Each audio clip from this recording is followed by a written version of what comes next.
Kung adlaw sa tanan, so karong buntaga nalang gyapon ta diri no kaning ubos-ubos lang gyapon sa atong gikuhaan kaganina no.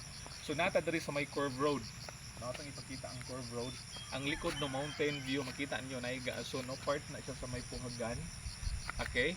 And then today no, karong adlaw unsa may atong mga ginabuhat karong adlaw no kay ginatawag man ni sa uban no og kanang San Juan no. So of course kalagmitan mga ligo gyud no. So asa man mo karon dapitan o sa atong mga gikalingawan o sa atong mga gihimo karong adlaw no.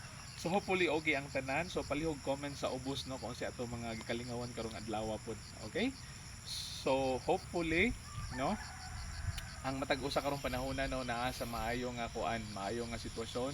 Of course no, number one gyud ang himsog nga panglawas. Okay? So kita-kita taon niya ano.